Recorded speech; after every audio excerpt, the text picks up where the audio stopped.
Morning guys! Eto na naman tayo sa pagpapakain ng mabilisan sa mga alaga kasi ang pangit ng timpla ng panahon.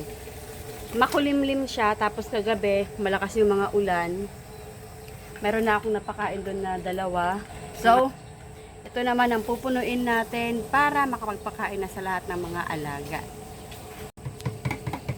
Guys, kung mapapansin nyo, ito na yung mga pagkain at ito na lang yung ating pangsisiw. Siguro pag makaubos yung mga sisiw ng mga 3 na pakete ng pagkain nila, ng crumble nila, is okay na. Pang-adult na yung kanilang food. Wala nang laman yung kanyang kainan, inaaway niya. At nung titingnan ko naman, ay tinigilan niyang awayin yung kanyang kainan. Very good. Hayaan ko na siya sa kanyang buhay dyan at ako ay magtatakal na ng mga pagkain. Eto na guys, ready na. Kain na tayo sa isang side. Kasi ito ay kanilang inuman. So, tingnan natin yung mga sisiw kung sino-sino yung mga sisiw na sinasabi ko na kumakain ng kanilang Thunderbird crumble to. Ito yan sila kumakain ng kanilang Thunderbird. Yan. May pagkain sila sa loob pero yung gusto nila yung nalaglag. Yan talagang style. Ang gandang tingnan kahit bagong ulan. Yung ating mga red dito.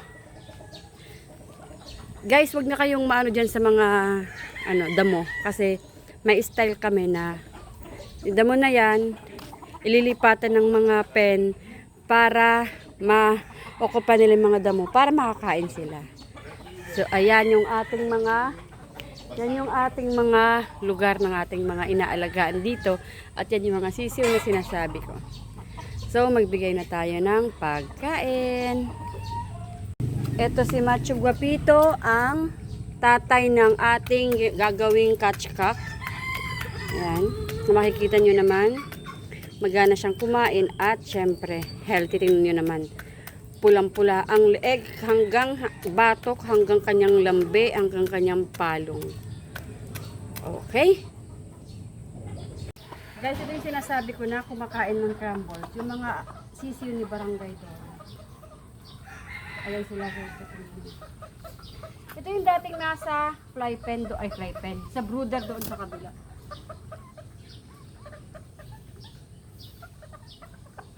Oops. Kumalagay. Maayos. Tapos yung kanilang mga kasama. Yung kanilang mga kasama, yung dalawa nasa galaan, yung kanina pinakita ko. Tapos, ito naman sila yan. Ito na.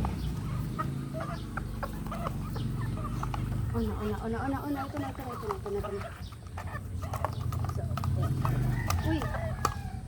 Yan. Oops. Malimbi lang ko.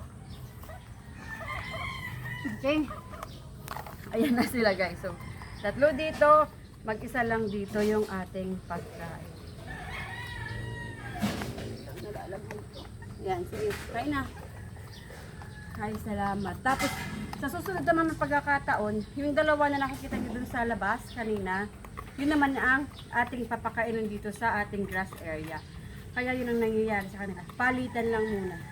Lalo na pag backyard ka lang, hindi ka lahat ng space ma-occupy mo kasi kulang ka ng pen, kulang ka ng kung ano mang pwede nilang paggamitan ng mga cordon area, wala. So, salitan na lang ang ginagawa natin. So, para-paraan lang kumbaga. Pain naman dito sa mga barako. Agent Orange. Tapos si Super. Tapos ka na kumain, ha? Tubig na lang to.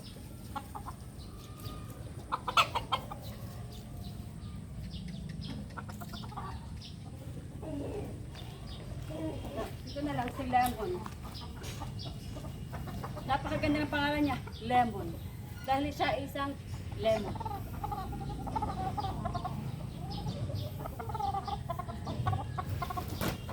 Papasikat siya pa. Tingnan niyo naman. Diba? Ganda. Ganda ng pindig. Sige, tingnan niyo yun. Ito si Lemon. Huwag kang bababa muna, huwag kang bababa. Sige, magmayabang ka pa. So, next stop, doon naman sa kabila. Ilan na nga ba yung pinapakain ko ng mga manok? So, bilangin natin. Itong papakainin ko is yung side lang dito sa may bakuran. Kasi yung unang side na pinamigay natin kanina, hindi ko na binilang yon. Nakalimutan kong bilangin para sa inyo. Pero sa susunod siguro, sa next time na video. Pero ito muna bibilangin natin. So, 3, 6, 10, 11 na to. 11 tapos ito. So, bilangin na lang natin ulit mamaya. So, 11 na to, no?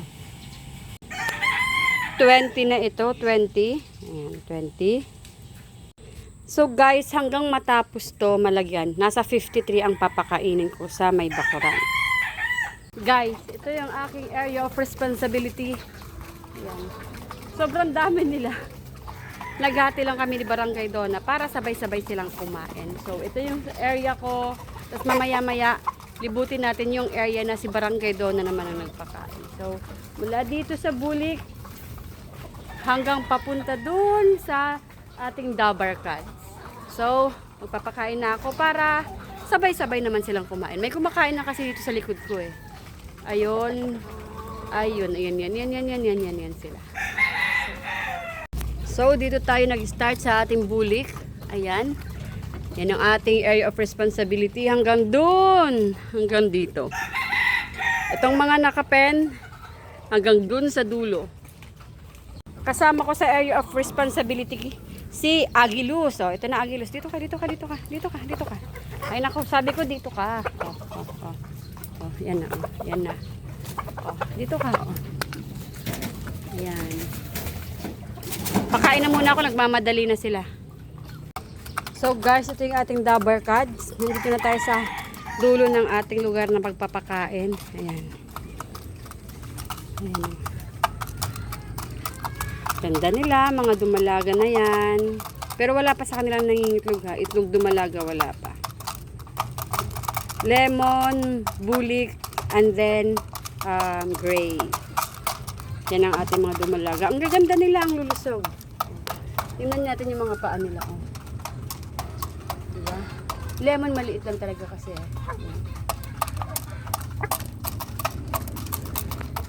Ganda. Yan. Yan yung pinakain ko. Yan guys. Yan na yung pinakain, diba? So ngayon naman, pagkatapos natin maglibot ng pinakain, magbibigay na ako ng kanilang inuman. So, ito yung kapatid ni Choy Choy. Yung pinakita ko kayo na sa inyo, si Macho Gapito. Ito ay yung anak niya. Na kapatid ng ating Catchcock. Ayan, ito yung Catchcock. Isa siyang golden na naked neck cobra. Pero yung kanyang features, physical feature, hindi siya tanggal yung balahibo sa pulok at saka sa lieg. So ito yung Catchcock na sinasabi ko kanina. Meron siyang partner, ayun. Ayaw bumaba. Baba ka na para makakain ka. Tapos yung partner naman ng kapatid ni Choy Choy, ayun, si Tikig. Ano siya, camera shy siya. Lagi siyang nandun sa malayo. Ayaw niya makuha na ng camera. Tigig nga kasi. Guys, meron tayong hindi kasama sa bilang ng kainan kasi itong mag-ina na to. Butcher to. Ayan. Nandyan lang sila sa tabi-tabi. Ayan. Isa lang yung nag-survive niyang sisiw. Guys, kung mapapansin nyo, wala na kami yung sisiw, yung pen na mayroong mga net na pang sisiw kasi ginawa na namin pen para sa mga mga inahin. Ayan. Nag-aaway pa sila no? Sabi ko to banda, dito banda. Oh, sige, para hindi ka na inaabot, no? Sige. Kumain ka na. Ikaw naman masyado kang masungit kay Buttercup. Sa mga damong lugar, ayan. So, magbigay na tayo ng tubig para sa kanila, sa mga alaga. Kasi uhaw na yan. Kasi tingnan nyo naman, wala nang mga pagkain. Oh. Tingnan nyo naman. Wala na yung mga pagkain. Ubus na. Yan. May mga natitira na lang konti. Agilus. Huwag ka namang istorbo dyan sa mga kumakain ng mga pulet, no? Ganda ni Agilus, oh. Pogi. Gandang tindig. Tapos guys, ito yung ano, yung butcher kanina na mag-ina. Galing sila dito. Ito yung mga kapatid nila, yung purong butcher. Yan. Yan sila guys. Wala na rin silang pagkain. So guys, eto pinakain ko na lang dito sa taas kasi ayaw niyang bumaba. Kasi naiinis siya dun sa bulik na kasama niya. Pero eventually, magkakasama naman yan sila. So masasanay din yan siya. So sa ngayon lang, hindi pa siya masyadong sanay sila. Siguro in the long run, magkikita sila at magkikita. At iisip niya na magkasama sila sa pet. So guys, salamat sa pagsama sa akin sa pagdidibay-dibay ng mga kainan ng mga alaga.